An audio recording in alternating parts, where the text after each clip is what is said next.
Hi everybody, it's BethWe in the Koinonia Kitchen, and I want to talk about the compulsion that some of us undergo when we have an addiction of any kind. It could be drugs, alcohol, food, sex, relationship, any kind of addiction. There comes a time when there's a compulsion. It's derived from the mental part of the disease, where we just think about it all the time. And the more we think about it, the more we want to pick up that substance, do that behavior, act that way. And it's important, if we're trying to get away from an addiction, that we learn tools to combat the compulsion. I'm going to talk about it as if it's a compulsion to drink or use drugs, but you can substitute this conversation for anything that you get a compulsion for. Because compulsion means it's out of your own will. It's driving you to do something.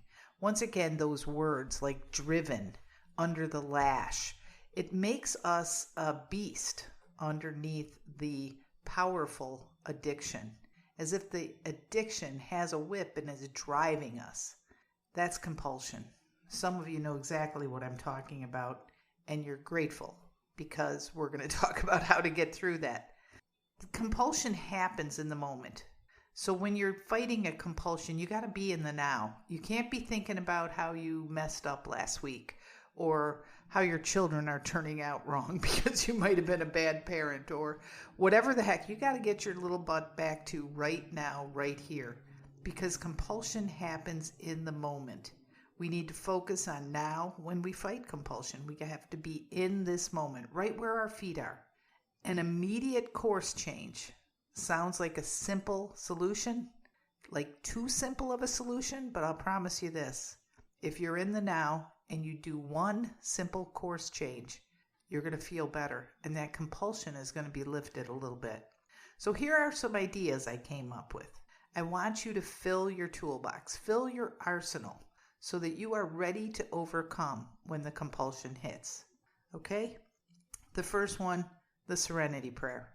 Those first 3 lines of the Serenity Prayer, just said over and over, almost like a chant, is going to help you get through that moment. God, grant me the serenity to accept the things I cannot change, courage to change the things I can, and the wisdom to know the difference. That's what we're talking about here. We want to have that Serenity Prayer right on the tip of our tongue and just keep saying it and saying it. Something about the chant and the fact that it's a talking to God, even though you're not consciously talking to God, you're just repeating that prayer. It's going to help you get through that compulsion. It's going to get you through that moment. For anybody who attends 12-step meetings, a meeting is a quick solution. In the end of the second step in the book, 12 Steps and 12 Traditions given by Alcoholics Anonymous, the last line in that whole chapter for step 2 is, every AA meeting is an assurance that God will restore us to sanity if we rightly relate ourselves to Him. So a meeting, why does a meeting change the way you feel? Because you hear things, because you identify, because there are other people, because you're suddenly not alone anymore, because what they're talking about makes sense to you, because somebody understands where you've been when other people in the world don't seem to get it. A meeting can help you fight compulsion. The next thing, do something physical. It doesn't have to be anything great. Do something physical. Jump up and down a couple of times. Walk around the block. Do something physical. Move your arms. Go out and do jumping jacks. Just do something physical. Your body will help your mind settle down. Make your body active and your mind will settle down. They work together. Body, mind, spirit, they work together. It's a complete design for a human being. So when the mind is acting up, when you have a hyperactive mind, use your body, use your spirit to counteract it. It works together. So do something physical. It will help you. Okay, use the spirit instead. How do you do that? Beg God to make it stop. Beg God to remove the compulsion that you're undergoing. Beg him. I'm not saying pray. I'm saying beg God to make the compulsion stop. All right, a silly one. It sounds silly, but it works for me. Sing happy birthday or another innocuous song loudly, adding noises to enhance the song. Okay? Now, this is better done when you're alone. But when you're alone and you have a compulsion, just start happy birthday to you. Start singing like a goofball. And sing a song like Row, Row, Row Your Boat or Happy Birthday or some song that you know all the words to and you never really think about. But when it comes up, it takes your mind over. That's going to help. That's a little creative energy and it's a little bit goofy, but I promise you this, that compulsion will be lifted. Change one thing, the lane you're driving in, the radio station, anything over which you have power, and then thank God for giving you that power to change the radio station, that power to change lanes, that is still entrusted to you. And thank God for that ability to choose. But make the change first, and somehow the compulsion will be thwarted. One that everybody always thinks about is call an AA friend. Why don't you call an AA friend and say, hey, you want to talk about step 1 with me? I need some help with step 1. Tell me what your favorite parts about step 1 are. And just talk to somebody. Talk about the program. Talk about the program and the solution-based way that you want to live. Talk about it with a trusted friend. Not your bag of tricks? Okay, let me try something else. How about mentally write 10 things that are better when you don't drink? What's better when you don't drink? Your breath? Probably your breath would make that list. Okay, that's not what you were thinking, were you? You were thinking like your family dynamics. You were thinking your job security. You were thinking big stuff. Okay, write those ones down. But some of the other ones are small. Don't overlook them. The fact that you brush your teeth more and your breath is better, that's a big deal. That's a big change in the life of someone who hasn't been doing that. The fact that you make your bed, that's a big deal. That when you go home at night and you pull the covers back, your bed is clean and ready and waiting for you. Mentally write 10 things that are better when you don't drink or drug. Okay, the next one, this is your mind. Your mind is in overdrive and it's talking about using again. Tell your brain to shut up. That's right, it's your brain. Tell it to shut up. Tell it to shut up. You might even say, if you're going to think about something compulsively, I want you to think about and then fill in the blank. What do you like to think about? Do you like pizza? Pizza toppings. Let's think about pizza toppings and name as many pizza toppings as you can think of. Do you like to garden? Talk about plants. Talk about how to plant the plant. Talk about the seeds. Talk about the fertilizer. Talk something else in your head. Tell your brain to shut up about the compulsion and tell it to talk about something else and give it something you like to think about and let it talk. All right, what's another tool? This one's pretty much guaranteed. Help someone out. If someone needs something, help them. Doesn't have to be big. Maybe you're outside the store and the liquor store is connected to the market. And you told yourself you were going there to go to the market, but now that liquor store is calling you and you want to go so badly. But gratefully, there's an old lady trying to unload her cart into the back of her car and her stuff is too heavy. Maybe she's got a big thing of kitty litter, or maybe she's got a gallon of milk that's just too much for her to pick up from that cart. Go help her. Go help her and then take her cart back. And while you're doing that, say, God, I'm helping someone. Please help me. Please help me to go to the market and get out of here. And you know what, guys? Sometimes you don't get to go to the market if it's next to a liquor store. You choose a different place to go. You choose a market that doesn't have a liquor store right next to it. Okay, not the answer for you yet. Let me think of what else we could do. I would like you to list the people who love you. And I want you to figure out if that's more or less people than you would have listed a year ago. If it's less, desire to change that. Or thank the higher power that you can still think of them and want the best for them and hope that they're going to come back into your life. because you're accountable for those relationships. You're accountable for your part. So list the people who love you and figure out if they're still there. And if they're not, don't freak out. Ask God to help you make yourself right so that they're safe to be in relationship with you again. This is your work, not theirs. Do your part. And when you're thinking about that, the compulsion will usually leave. Another easy one, read the literature. Do you have a big book? Do you have a 12 and 12? Do you have Bill's Reader? Do you have a daily devotional book that you like to read? Is there a C.S. Lewis book nearby? Read something. Read something positive. Read something that supports your recovery. Read something. Read the literature. You don't have any of the books? Get a pamphlet. The pamphlets are free. Read all about sponsorship. Read all about whatever it is. But read something connected to healing and wholeness, and it will help you get that compulsion out of your mind. What about this one? Say the Lord's Prayer, and say it slow, and think about what each word might mean. Our, oh, I'm not alone. Our, there's more than me. Father, oh my gosh, it's a relational thing. God wants me to call him Father like I'm in his family or something.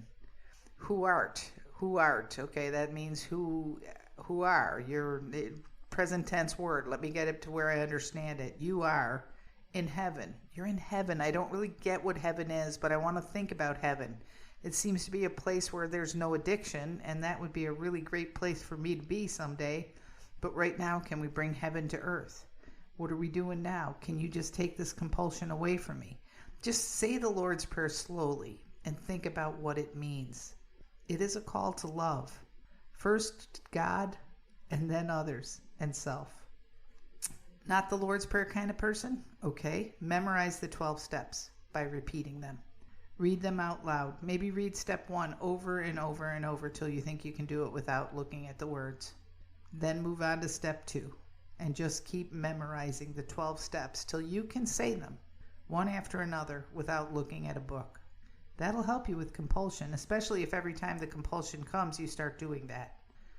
Maybe keep a little paper with the 12 steps written on it so you have it handy if that comes up.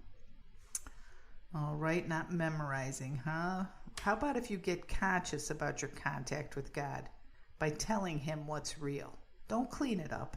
Don't worry about cussing. If you're in a place where the compulsion is kicking your butt, and you are angry or you are upset, talk to God then. Let him know how you feel.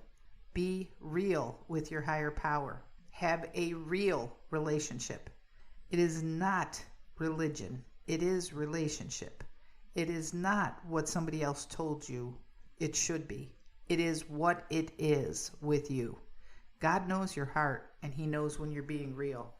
Contact with God is important, but conscious contact, that makes all the difference. Tell him where you're at right now. The next thing is one you've probably heard a lot. If you're having a compulsion to drink or drug, think the drink through. Don't stop at the fun part. Yes, everybody has had a fun part when they're drinking or drugging. But if you're an addict or an alcoholic, you never stop drinking there. You go on to degradation, to using or dismissing other people, or abusing your body, mind, and spirit. Is that what you want? Is that what you're aiming for? You're going to get that because you have to? Because you had that 48 minutes of the fun part? And now for the next 3 days, you're going to feel like crap? That is real, guys. Think the drink all the way through. Okay, what else? Consider how difficult it's going to be to come back in and ask for another white chip. The weight of those white chips seem to increase with each consecutive chip you have to ask for. A white chip, the chip of surrender. I give up again. I've given up 8 times in the last 2 years, and I'm here again, and I don't believe it's going to work. Why? Because I'm allowing compulsion to take over my mind. So when that compulsion's there, think about going to pick up the white chip after you use. How's that going to feel? Is that what you want to go through? Or do you want to just white knuckle it and hang in there and tell God to make it stop? Please make it stop. Okay, if the white chip isn't enough to think about, I want you to think about you as an old person, drunk, alone, smelly, and pissing your pants. Because that's the outcome of alcoholism. Drug addiction, you probably won't get all that far because you might overdose before that happens. So be real about what you're doing. Do you want to be the drunk old you? Lonely, smelly, with wet pants? This is the moment to choose not to be him or her. This is the moment of compulsion. That's when you say, no thank you, I don't want that drink. I don't want that drug. Some of us like to romance the drink. Now, romancing is very fun. We're looking at all the fun parts of drinking. Romance. All right. If you're having a compulsion and you're kind of romancing the good times, I want you to think about a past partner that you've had. That's right, a past sexual partner that you've had who looked really good until you got to know him or her. Don't skip how hard it was to get untangled from that relationship. Don't skip the many calls, the texts that were just horrible that you had to read.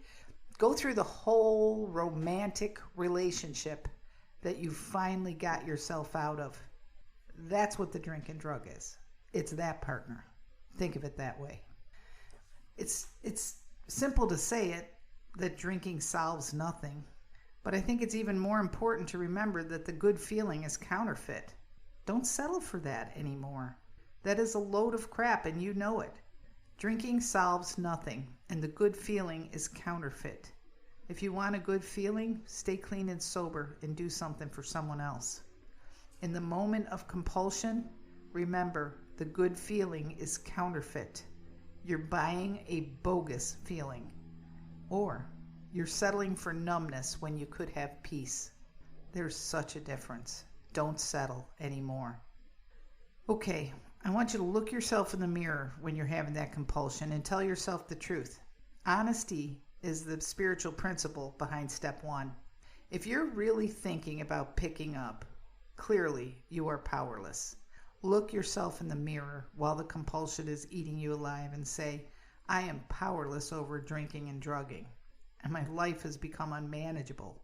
And look yourself in the mirror and say, do it. Do the hard work. Have the courage to change what you can. You know that you have this disease.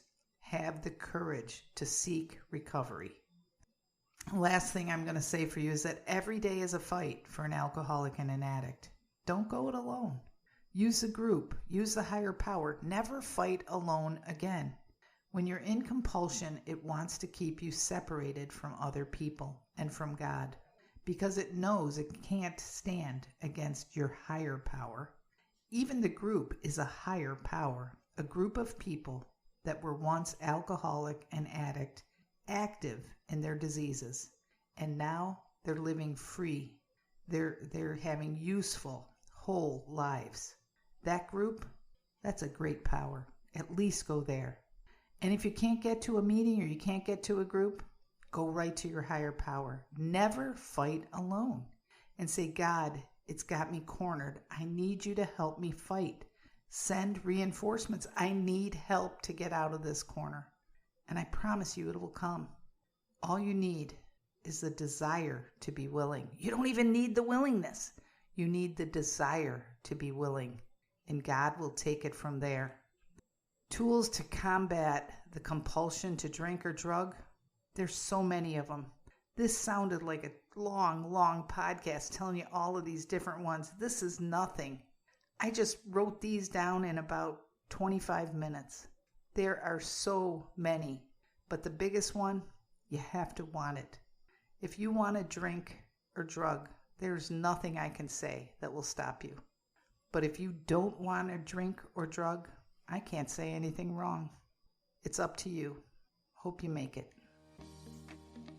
I hope you're feeling better because you had a listen. Good Seed Podcast is powered by the BethWe nonprofit ministry based in Vero Beach, Florida. Our goal is to start the uncomfortable conversations that turn complacency into action and despair into hope. Connect, communicate, and thrive with us. Check us out online at BethWe.com.